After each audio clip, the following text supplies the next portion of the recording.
Hi hello it's me Sreelakshmi. Welcome back to my YouTube channel. ഇന്നത്തെ video 1 വയസ്സിനും 2 വയസ്സിനും ഇടയിലുള്ള കുട്ടികൾക്ക് ഒരു ഓണം ഔട്ട്ഫിറ്റ് ചെയ്യാം, അല്ലെങ്കിൽ ഒരു കുട്ടിപ്പട്ടുപാട് എങ്ങനെ തയ്ക്കുക എന്നുള്ളതിനെ പറ്റിയാണ്. പ്ലീറ്റ്സ് ഒക്കെ നല്ല ഭംഗിയിൽ കിടക്കാൻ വേണ്ടിയിട്ട് ഞാൻ ഉപയോഗിക്കുന്ന ഒരു ട്രിക്കാണ് ഈ പറയാൻ പോകുന്നത്. ഇതിനായിട്ട് നമുക്ക് വേസ്റ്റിൻ്റെ അളവ് മാത്രം അറിഞ്ഞാൽ മതി. 1 ഇഞ്ച് വീതിയുള്ള പ്ലീറ്റ്സ് ആണ് എടുക്കുന്നതെന്നുണ്ടെങ്കിൽ നമ്പർ ഓഫ് പ്ലീറ്റ്സ് എന്ന് പറയുന്നത് നമ്മുടെ വേസ്റ്റിൻ്റെ ലെങ്ത് തന്നെ ആയിരിക്കും. പ്ലീറ്റ്സ് ഇൻടേക്ക് എന്ന് പറയുന്നത് നമ്മൾ ഉള്ളിലേക്ക് ഇടുന്ന ഫാബ്രിക്കിനാണ് പ്ലീറ്റ്സ് ഇൻടേക്ക് എന്ന് പറയുന്നത്. ഞാനിവിടെ 3 ഇഞ്ചാണ് പ്ലീറ്റ് ഇൻടേക്ക് ആയിട്ട് എടുക്കുന്നത്. അതായത് 18 × 3 + 18 എന്ന് പറയുന്ന 72 നമുക്ക് ടോട്ടൽ വേണ്ടത്. ഇതിനെ മീറ്ററിലേക്ക് കൺവേർട്ട് ചെയ്യാനായിട്ടാണ് 40 വെച്ച് ഡിവൈഡ് ചെയ്യുന്നത്. അങ്ങനെ കിട്ടിയ 1.8 ആണ് സ്കേർട്ടിന് വേണ്ട ഫാബ്രിക്. സ്കേർട്ടിന്റെ ടോട്ടൽ ലെങ്ത് എന്ന് പറയുന്നത് 13 ഇഞ്ചാണ്. പക്ഷെ ബെൽറ്റും കൂടെ വരുന്നത് കൊണ്ട് ഞാനത് 11 ആക്കിയാണ് എടുത്തേക്കുന്നത്. 1/2 ഇഞ്ച് തലയെത്തുമ്പും കൂടി ഇട്ടിട്ട് കട്ട് ചെയ്ത് കഴിയുമ്പോൾ ഇതുപോലെ 2 പീസായിട്ട് കിട്ടുന്നുണ്ട്. നമുക്ക് അത് ആദ്യം ജോയിൻ ചെയ്തെടുക്കാവേ.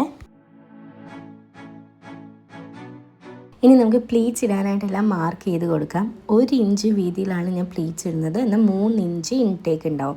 അപ്പോൾ ആദ്യം 1 ഇഞ്ച് മാർക്ക് ചെയ്യുക, പിന്നെ 3 ഇഞ്ച് മാർക്ക് ചെയ്യുക, വീണ്ടും 1 ഇഞ്ച്, 3 ഇഞ്ച്, അങ്ങനെ മാർക്ക് ചെയ്ത് വരിക. ബിഗിനേഴ്സ് ആരെങ്കിലും ആണെന്നുണ്ടെങ്കിൽ ഇതുപോലെ പിൻ ഉപയോഗിച്ച് പ്ലീറ്റ്സ് സെക്യൂർ ചെയ്തതിന് ശേഷം തയ്ച്ചാൽ നമുക്ക് ഒന്നും കൂടെ നല്ല പെർഫെക്റ്റ് ആയിട്ട് കിട്ടും കേട്ടോ. ഞാൻ എന്താ ഫുള്ള് പിൻ ഉപയോഗിച്ച് സെക്യൂർ ചെയ്തതിന് ശേഷമാണ് സ്റ്റിച്ചിങ് തുടങ്ങിയേക്കുന്നത്. ഇങ്ങനെ ഈ പ്ലീറ്റ്സ് ഇട്ടതിന് ശേഷം അത് നന്നായിട്ട് അയൺ ചെയ്ത് കഴിഞ്ഞാൽ നല്ല ഭംഗിയുള്ള പ്ലീറ്റ്സ് നമുക്ക് കിട്ടുന്നതാണ്. ഇനി ഇത് സ്കേർട്ടിന് 2 എൻഡിലും നമുക്കൊരു 2 ഇഞ്ച് ഇറക്കത്തിൽ ഒന്ന് അടിച്ച് സെക്യൂർ ചെയ്ത് കൊടുക്കാം. ബാൻഡ് ചെയ്യാൻ വേണ്ടിയിട്ട് ഞാൻ 4 ഇഞ്ച് വീതിയിൽ 18 ഇഞ്ച് നീളത്തിലായിട്ടൊരു തുണി കട്ട് ചെയ്തെടുക്കുകയാണ്. ഈ 4 ഇഞ്ച് 2ആയിട്ട് ഫോൾഡ് ചെയ്ത് കഴിയുമ്പോഴത്തേക്ക് അത് 2 ഇഞ്ച് ആവുകയും 1/2 ഇഞ്ച് തയ്യൽ തുമ്പും കൂടെ ആയിട്ട് 1.5 ഇഞ്ച് ആവും. നേരത്തെ 11.5 ഇഞ്ചിൻ്റെ കൂടെ 1.5 കൂടെ ചേരുമ്പോൾ നമുക്ക് 13 ഇഞ്ച് ടോട്ടൽ ലെങ്ത് കിട്ടും. ബാൻഡിൻ്റെ 2 എഡ്ജും ഒന്ന് സ്റ്റിച്ച് ചെയ്ത് മാറ്റണേ. ഇനി ഇതാ സ്കേർട്ടിൻ്റെ റോങ് സൈഡിലേക്ക് നമ്മളുടെ ഈ ബാൻഡിൻ്റെ തുണി അങ്ങ് വെച്ച് സ്റ്റിച്ച് ചെയ്തെടുക്കണം.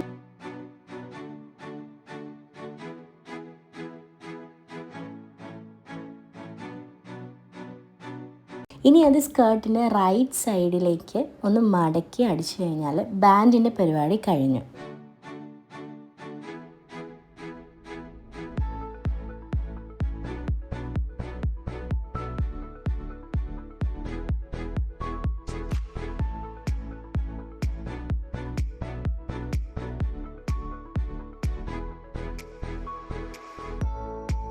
ഇനി നമുക്ക് സൈഡും കൂടെ ഒന്ന് ജോയിൻ ചെയ്ത് കൊടുത്തു കഴിഞ്ഞാൽ പാവാട ഫുൾ കംപ്ലീറ്റ് ആയിട്ടുണ്ട്. ഇനി ബ്ലൗസ് തയ്ക്കാനായിട്ട് ഞാൻ ലൈനിങ്ങിലാണ് എല്ലാം മാർക്ക് ചെയ്യുന്നത്. വണ്ണം 5 ഇഞ്ചാണ് വേണ്ടത്. ലെങ്ത് എന്ന് പറയുന്നത് ഞാനൊരു 8.5 ഇഞ്ചാണ് എടുത്തിരിക്കുന്നത്. ഷോൾഡർ 4 ഇഞ്ചാണ് എടുത്തിരിക്കുന്നത്. 2 ഇഞ്ചാണ് നെക്ക് വിഡ്ത്ത് എടുത്തിരിക്കുന്നത്. കഴുത്തിൻ്റെ ഇറക്കം 2.5 ഇഞ്ചാണ് എടുത്തിരിക്കുന്നത്. ഷോൾഡറിനടുത്ത് 4 ഇഞ്ച് തന്നെയാണ് കൈക്കുഴിക്കുമായിട്ട് എടുത്തിരിക്കുന്നത്. ആം ഹോള് നീറ്റായിട്ട് വരാൻ വേണ്ടിയിട്ടാണ് ഞാൻ ഈ കർവ് ടൂൾ ഉപയോഗിച്ച് വരയ്ക്കുന്നത്. മാർക്ക് ചെയ്തതിന് മുകളിലൂടെ നമുക്ക് കട്ട് ചെയ്തെടുക്കാം. നെക്ക് കട്ട് ചെയ്യുന്നത് ഫ്രണ്ടും ബാക്കും സെപ്പറേറ്റ് ചെയ്തിട്ടായിരിക്കുമേ. ഫ്രണ്ട് വളരെ സിമ്പിൾ ആക്കാമെന്ന് വിചാരിച്ചുകൊണ്ട് ഈ ഒരു ഷേപ്പിൽ നെക്കാണ് ചെയ്യുന്നത്. ബാക്ക് നെക്ക് ഒരു 2 ഇഞ്ച് ഇറക്കിയിട്ട് റൗണ്ട് ഷേപ്പിൽ കട്ട് ചെയ്യുകയാണ്. നെക്ക് മാർക്ക് ചെയ്തതിന് താഴെ ഒരു 1/4 ഇഞ്ച് വിട്ടിട്ട് ഇത് ഇങ്ങനെ ഒരു ഷേപ്പ് നമുക്ക് വരച്ച് കട്ട് ചെയ്തെടുക്കണം.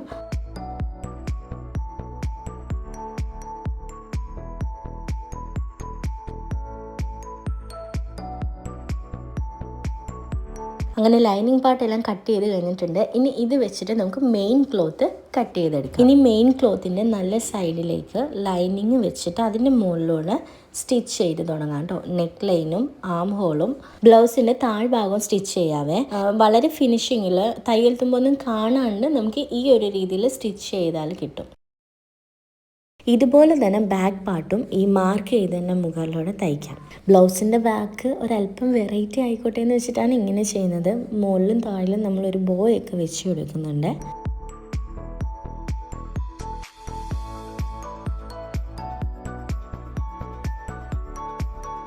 തയ്ച്ചതിന് ശേഷം എക്സസ് ആയിട്ടുള്ള പോർഷനെല്ലാം നമ്മൾ കട്ട് ചെയ്ത് മാറ്റും. നെക്കിൻ്റെ 2 കോർണറിലും കൈക്കുഴിയുടെ ആ ഒരു വളവിൻ്റെ ഭാഗത്ത് നമ്മൾ ചെറിയ ചെറിയ കട്ടിങ്സ് ഇട്ട് കൊടുത്താൽ നമ്മൾ റോങ് സൈഡ് മാറി റൈറ്റ് സൈഡിലേക്ക് തിരിച്ചിടുമ്പോൾ അത് നല്ല പെർഫെക്ഷനിലാവും.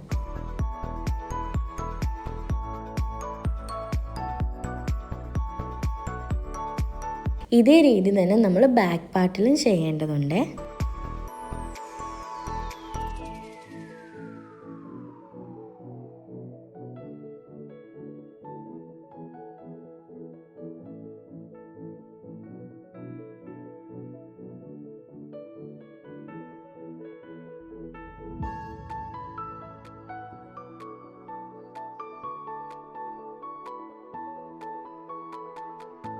ഇനി നമ്മൾ സ്റ്റിച്ച് ചെയ്തത് റൈറ്റ് സൈഡിലേക്ക് തിരിച്ചിടണം. അതുപോലെ തന്നെ പോയിൻറ്റഡ് ആയിട്ട് നിൽക്കേണ്ട ഭാഗങ്ങൾ ഞാൻ കത്രിക ഉപയോഗിച്ചാണ് അത് പോയിൻറ്റഡ് ആക്കിയത്.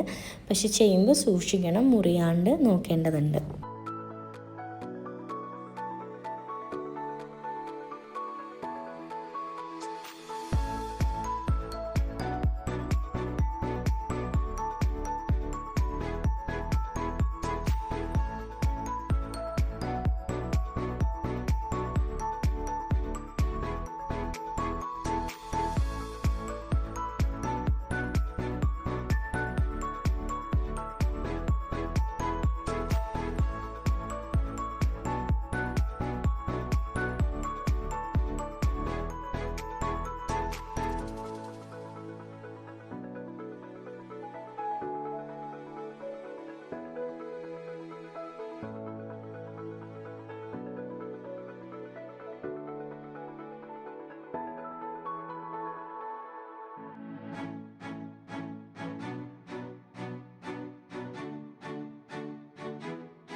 ഷോൾഡർ രണ്ടും ജോയിൻ ചെയ്തതിന് ശേഷം നമുക്ക് പതിച്ചടിക്കാം.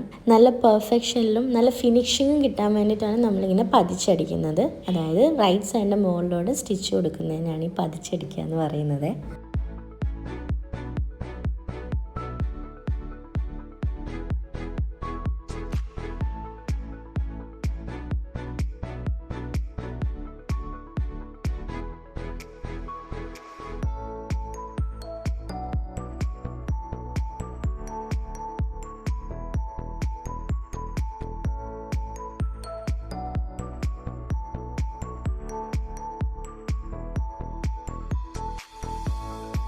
ഏകദേശം നമ്മുടെ ബ്ലൗസിൻ്റെ പരിപാടി കഴിയാറായിട്ടുണ്ട്. ഇനി ഇതിൻ്റെ വണ്ണം അടിക്കണം. വണ്ണം അടിച്ച് ബാക്ക് സൈഡിൽ മുകളിലും താഴെയും 2 ബോയും ഹുക്സും വെച്ച് കഴിഞ്ഞാൽ ബ്ലൗസും കംപ്ലീറ്റ് ആയി.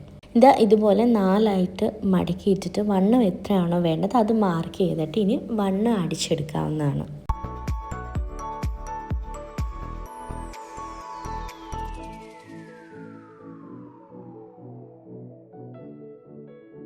ഇനി ബോ ഉണ്ടാക്കാനായിട്ട് ഞാൻ 5 ഇഞ്ച് ലെങ്ത്തും 5 ഇഞ്ച് വിഡ്ത്തിലുമുള്ള 4 പീസസ് കട്ട് ചെയ്തെടുത്തിട്ടുണ്ട്. അതിൽ 2 പീസസിൻ്റെ റോങ് സൈഡിലേക്ക് 4 ഇഞ്ച് നീളവും 4 ഇഞ്ച് വീതിയുള്ള സ്റ്റിപ്പും കൂടെ ഞാൻ സ്റ്റിക്ക് ചെയ്തെടുത്തിട്ടുണ്ട്. ഇനി ഇതാ ഈ ക്ലോത്തിൻ്റെ റൈറ്റ് സൈഡും കൂടെ ജോയിൻ ചെയ്തിട്ട് നമുക്ക് തയ്ച്ചെടുക്കാം. 3 സൈഡാണ് തയ്ച്ചെടുക്കേണ്ടത്. 4ാമത്തെ സൈഡിൽ നമുക്കിത് തിരിച്ചെടുക്കാനായിട്ടുള്ള ഗ്യാപ്പ് വിടേണ്ടതുണ്ട്. മറിച്ചിട്ടതിന് ശേഷം 4 സൈഡിൽ ഒരു സ്റ്റിച്ച് കൊടുക്കാം.